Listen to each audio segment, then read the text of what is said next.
everybody, and welcome to the Be Fearless podcast. Today we have Cora Mae Spalding here, and she's an amazing woman. She is originally from Minnesota. She is the owner of Cora Mae Wellness. She is a personal trainer, nutritionist, and marketing babe.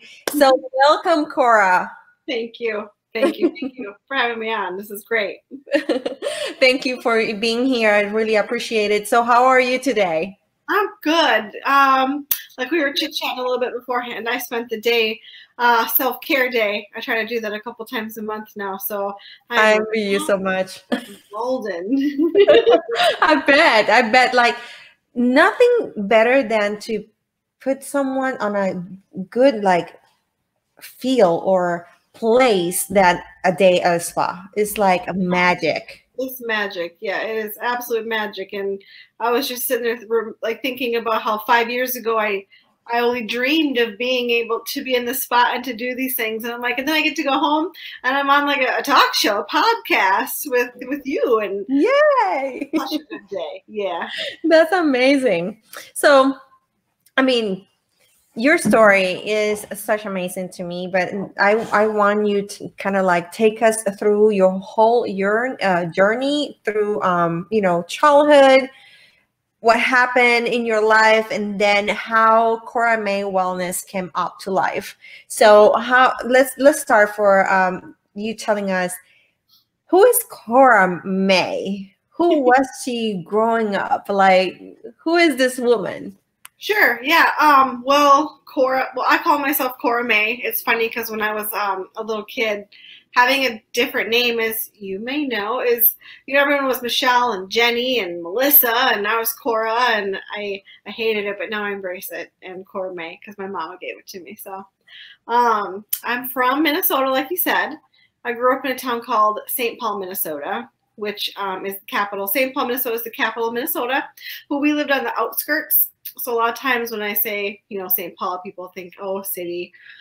But we didn't live in the city. We actually lived on an acre of land of our own, but we lived on a bluff overlooking the Mississippi River, and our neighbors was an old farm property. So we had land to roam as kids. And awesome.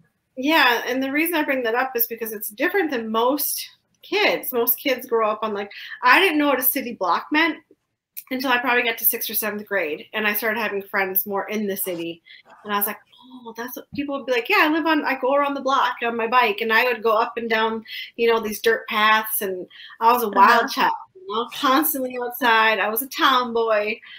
I had a really freedom is what comes to mind. Like as a kid, that's like true freedom. Just, go out and play. We didn't have video games. I mean, they came kind of later in life. But I always chose outdoors over the video games. Awesome. So, yeah. I do relate to your story growing up because I am from Puerto Rico, and I grew up like in the center of the island. So it's like a mountainside. So we also had a lot of like land to run, and I had, what kind of pet do you had? Because my first pet was a cow. Like, not a cow. We eat cats and dogs. So I can relate, with you being like a countryside, like more, deep into the state than, the city side. And I love it because I don't know, for some reason we grow up with that freedom and that, like it's so relaxed. Yeah. It's less tense. Yes. And I remember when people used to joke and say, what's your favorite subject in school? Mine was recess because they let me outside. And if for anyone who knows even me a little bit, I am outdoors all the time. I led a women's retreat this fall. I go camping by myself. I just spent 8 days in Florida backpacking and driving my Jeep through there. So that's awesome. And it's because of my childhood. So I had a really good free childhood. I had a mom and a dad and my little baby brother, who's not a baby anymore, but I still have a baby brother. Well, I'm the baby at home, so we always the baby. Yeah. I know. He just had a birthday on Christmas Eve, and I'm like, how old are you? I'm like, it doesn't matter. You're still my baby brother, and I'll still beat somebody up for you. So, what was your dream as you were growing up during that time? What was your dream? When I was a little girl, I remember I had a lot of conversations. We had bonfires all the time. My father was an engineer, so we would talk about the stars and like astrology. And I remember I wanted to be a meteorologist or an astrologist and, or an astronaut. So I loved anything outdoors. So then, and then I got to school and a huge part of my life story too is I never enjoyed school. So when it came to academics and following those dreams, it wasn't a part of me really. You know what I mean? Okay. So what do you do? What major you did on college? What you went for? You went for anything in science or? Right. So when I got out of high school, actually my senior year of high school, I did something called ALC. So I didn't go to the actual school. I did graduate a little bit early, and then I didn't want anything else to do with school. I was like, no, I'm not going to college. It's just not for me. I didn't enjoy it. But eventually I did end up going to cosmetology school when I was 21, I think. And then I've been to a lot of school, and that's the thing that people always joke, but it's made me exactly who I am today and why I do so well in my business now. So I went to cosmetology school. And then I decided I wanted to go back and go to horticulture school and plant biology school because I did get back to my nature roots. So I have 2 degrees in that.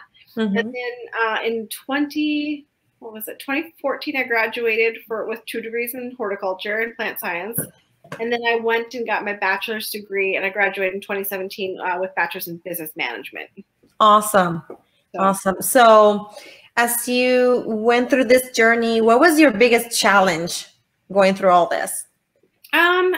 Different phases. I think in cosmetology school was just getting to do the not fun classes, like when you didn't have to play with hair.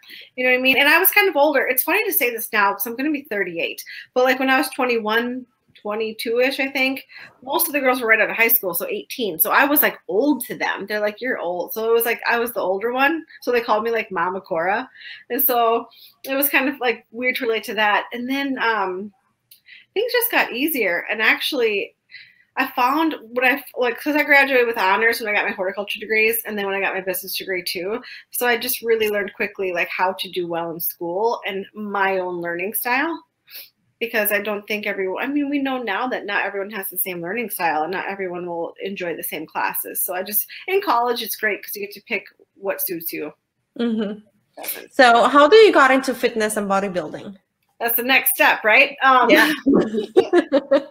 So, and you had heard this on a different show that we did together. So both sides of my family growing up were alcoholics, and they suffered with depression, anxiety, mental health issues. Other than that, my dad actually passed away in a car accident in 1997 from being under the influence and crashing his vehicle. And I think all of that just kind of started showing its really ugly head in my life. I was suffering with anxiety and depression, but I don't do well on the medication for that. My husband and I, only being married a year, we were starting to have some issues, our own separate issues, but then, the drinking didn't help, most definitely. And I went to treatment in December of 2018. Actually, I moved out of the home where I lived with my husband. I got my own apartment. I had a great job, corporate woman, business degree paying off for sales gigs. And all that just kind of stopped one day. I just was like, okay, I couldn't hold it together anymore. Really, not mentally, not physically, not anything. So I wound up drinking. I wound up going to treatment, which is the best thing that's ever happened for me. A lot of people who are independent and strong-minded, we think well, we can't go to treatment because we'll lose our job, we'll lose family, we'll lose this, it'll be embarrassing, which all of that can happen, but all of that's going to happen anyway if you continue to use. So I went to treatment. I got out, and I just decided that I want to dive into I call it my 5D self, my higher self, and get really nitty gritty with my spiritual side. And what I found was this woman who wanted to who knew that she was a healthy, fit, driven, beautiful woman. Some shit just happened along the way that kind of covered that up. Yeah, Yeah. I really appreciate that you share your story, because a lot of people, get embarrassed by, the situation, and, what the problems or the things that go within the family. And sometimes we need to like face those issues in order to, get stronger, get better, improve ourselves. And overall, just recognizing that you need help is like the biggest step that you could ever like, take in your life. And, I've seen so many people in my line of work that, go through, that kind of situation, but not everybody gets to overcome. But it's so amazing what you have done, because then after you went through treatment, it's been how many years you've been sober? I just had 2 years sober on the 12th. Yeah. I feel so Congratulations. I'm so proud of you. Thank you. Thank you so much. It feels so good. And to answer your question is, through sobering up, I just realized I wanted to just get into fitness and nutrition, not only for myself, but to help other people. I believe in like true servant leadership. I believe my highest power, my highest joy is helping other people succeed, other women succeed. Mm-hmm. Because a lot of times, this is, men have to be strong and don't show emotion in household, but it's kind of swung a little bit. Now women, we have to be educated, we have to hold full-time jobs. A lot of us have side gigs, and then you're a parent, or and it's just, we have all this stuff, and we're conditioned to hide it and not to show our true emotions. And Yeah. I want to be a safe space where women can show those emotions, confide in me, and like not be embarrassed to talk about it. Tell me you ate 16 cupcakes last night because you had a rough night. What are we going to do about it? Exactly. Yeah, that's why I got into it. Awesome. So what do you believe are the most common roadblocks that your clients encounter when they try to achieve any fitness goals? Or what was your biggest roadblock? What was that, those things that most commonly become between yourself and your fitness goal? Yep. Well, I think the most common roadblock is we get in our own head. We just really get in our own head. And it's because of how we're conditioned. It's because of social media. It's because a lot of times when someone makes a decision to get fit and to get healthy, friends and family, they sabotage it too. They're like, oh, you look great, or, oh, you're so busy, how can you do this? Or, maybe you have a spouse that's like, why are you going to get so fit so quick? So I deal like with that with women. When women start to get fit and really concentrate on themselves, and they pay attention to self-love, and they're not putting maybe significant other or child first, which is a huge hurdle. All of a sudden someone's not liking it, and they're like, oh crap, I can't go for a run today because I have to take care of A, B, and C. So it's those things that we've been conditioned to do as a woman that kind of stand in our way. Yeah. Does that make sense? Yeah, it does. It definitely does. And I agree with you. Is the way that we are programmed. And that was another thing that I was about to ask you, because I have seen you talk and post about, programming, and the way that, society has everybody programmed to be a certain way and act the other way. So what are the best tips for like mindset reset? What have you also like proven, like, okay, this is the best thing I can do to reprogram myself? Yeah, so a huge one, and it's kind of broad, is meditation. And so I use meditation for reprogramming my mind. I actually have a private Facebook group for some of my customers and clients, and we do meditation and mindset reprogramming where we tap in to ourself, and without judgment. We try to hold no judgment when you're looking at yourself. Like, how am I feeling today?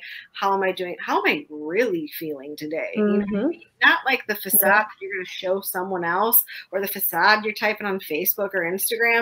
No fucking, excuse my language, no filters. I'm sorry. Oh, no worries. We're like a sailor. It's no judgment zone in here. Just be yourself. No filter, right? And so a lot of people, that's when they kind of break down, because I don't think they've tapped into those emotions in a really long time. So just really getting into self, I think that kind of crushes those roadblocks automatically when you allow yourself to dig deep and to really feel your feels. Because a lot of what we do during the day is all numbing. Even social media, which is an amazing platform for this and for my business, but we're not paying attention. We're looking at other people, judging them because we're like, Susie, have you seen Susie lately? Makes me feel better. So yeah. That's amazing. That's good. I do try to meditate. And I also try I do a lot of gratitude too. Like lately I've been journaling since the year started. I've been like journaling like crazy and it feels so good. And, you know, just having that moment for ourselves, like to just like meditate on the things that not only the things that we want, but how far we have gotten from, you know, all those years ago, and, you know, accept ourselves as we are today and just listen to our voice and our own voice. We listen like every day. We're listening like social media, like you said, social media, our families, everybody has an opinion, and those, you know, we're bombarded with that like 24/7 all the time. And just, you know, like tuning in and just listening to your own voice and looking inward and just finding yourself is such an amazing, you know, experience. It's like I don't have any words for that right now. I know it sometimes that's the best thing is when you don't have a word for it. You don't even maybe have a name for the feeling because it's so new, and you get kind of maybe that choked up feeling. And for me, I also do Reiki. I'm a Reiki master, so a lot of times I just have people hold it in their heart chakra. You know, you gotta start here, and then it'll get stuck in your throat chakra because we're not used to talking that way. We're not used to being raw and real and honest. And once you dive into that, I mean, your body is always listening to you. You know what I mean? Every word you say, every thought you have, your cells are listening. Yes. And so, you know, the more positive things that you can say about yourself and the more you stick to your goals and you congratulate yourself on that, the more your body responds and resonates with that positivity. That's right. That's right. So I was about to ask you, now that we're talking about all that mindset and all that programming, and you talked about how you got into fitness, how does Cora Mae Wellness was, you know, come to life? How your company came to life? Just, I'm so curious how you kind of like put everything together into your company and like give birth to this baby. Yeah, my girlfriend and I were actually just talking about giving birth to our babies, our new business babies. So it's just, that's the thing. Like I was saying before, is 2020 was just kind of honing in, and a lot of things happen when you sober up quickly. So you kind of have to, and that's off alcohol, drugs, pharmaceuticals, and you know what I mean? When your brain starts to be able to think for itself and your emotions start to come out, you're like, you kind of got to rein it all out. And it was a bumpy road, you know, like one day you're like, whoa, this is great. The next day you're like, oh, it's too much. And so that was 2020. And so kind of towards, I'd say mid 2020, because I'm with network marketing company, and I was like, I need to incorporate my products that I swear by, and then this lifestyle that I'm living. And I can't, I'm not just a personal trainer. I'm not just Reiki. I'm not just this product I sell. So Cora Mae Wellness, you know, and people I had a few people be like, well, it's too broad. And I'm like, you know, I can't thank you for your advice. I really appreciate it. But in my heart, I do encompass like all of the wellness, you know, the holistic nutrition, the training, the supplements, the mindset coaching, the been there, done that. So I understand you. I don't have just some degree and I've never been there before. So it's just. I love what you just said, and you said something that is really key for me and for the people that I coach as well, that I teach to do what I do, and it is to don't lose your identity while you're building your company or you building your business. Like you need to be yourself. A lot of people get lost in that, and it's so amazing when we just like are able to just keep our identity and be ourselves. Because I think that people relate more to that image than anything else. They do. Yeah. I had to learn that, actually. I was trying to be all these I was trying to learn to be all these things, like, who am I? When you brand yourself, a lot of times it's difficult. I'm very thankful to have a couple really amazing mentors in my life that just said, just people are attracted to you, Cora, not who you think you need to be, not your products, not even the personal training sometimes, you know what I mean? And that clicked because when people buy from you, they're not buying the product, they're buying you because they like you. Yes, exactly. Which also is a difficult lesson once you realize that. And then when people don't buy from you and they don't want to work with you and they don't join your team, that's a different lesson I learned in 2022, but it only makes you a better and stronger entrepreneur, if you will. You know what I mean? Because you also learn to not take it personally. Yes. It's a lot of my growth in 2020 as well, because I was like, well, hey, if they're buying from me and if they want to join me, I'm amazing. Oh, but when they don't, shoot, But at the same time, and for anyone who's starting to brand themselves or starting a business, a lot of times the people that don't join you, it's really a blessing in disguise too, because they're probably not exactly. I mean, your subconscious is always running people. So what you're really thinking and who you're really trying to manifest. Like, it's not a fit. That was just gonna, nope, sorry, on to the next. So exactly. That's correct. I mean, like, that's one of the best things that you ever mentioned during this whole conversation, and is the branding part of our business. I mean, not that your story is not important, but I mean, talking about the business standpoint, best thing ever. So you guys need to listen to that.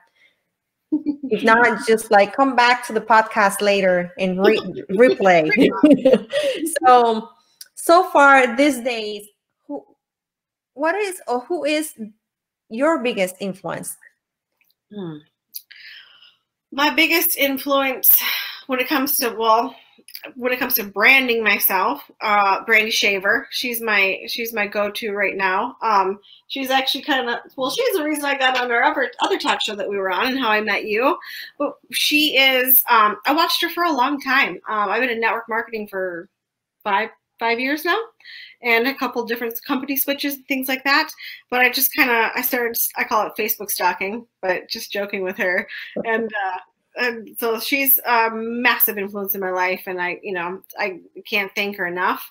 When it comes to like the fitness industry, I do have a personal trainer. His name is Terry. He's amazing. He works with competitors. I would be doing the bikini side of things, but there's physique and all these other things coming up. So you're getting more into the bodybuilding thing. So you going into competition then? Yeah. I've actually been trying to do a competition. Trying for the last year. You need to spill the tea. Come on, tell us more about that. I want to know.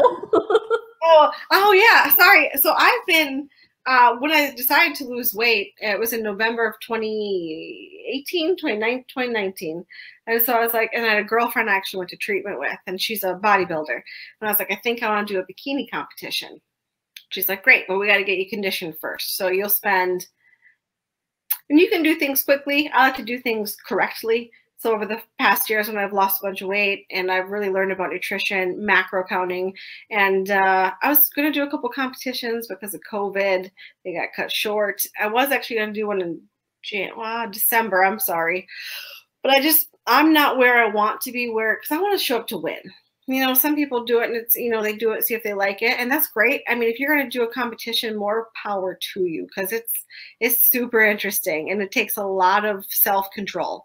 But so I think my next one I'll do a bikini competition, and I'm going to do a completely natural federation. They actually do a urine test and a polygraph to make sure that you're not on any kind of illegal substances. Yeah.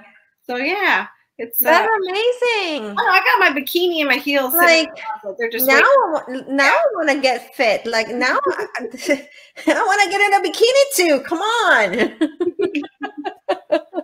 That's awesome. Yeah, it's been an incredible ride, most definitely. So Yeah, you have to tell us later all about it. We Well, have to get back together and then go over it, and then you need to come here and tell us how the whole bodybuilding experience, that bikini competition went from start to finish. yep. How do you prepare? All the details we want to know. I got you. Yeah, I'll break it down for you, most definitely. Awesome. So, do you have? You said you have your social media, and then do you have a group, right? Yeah, so right now, I have a Facebook group for people who are a part of my business or are a customer of the products that I sell and promote. Mm-hmm. And we do a bunch of we do group fitness, we do challenges. 1 month, some lady won like $4 worth of free product. It's just a place to have fun and to keep one another accountable. Mm-hmm.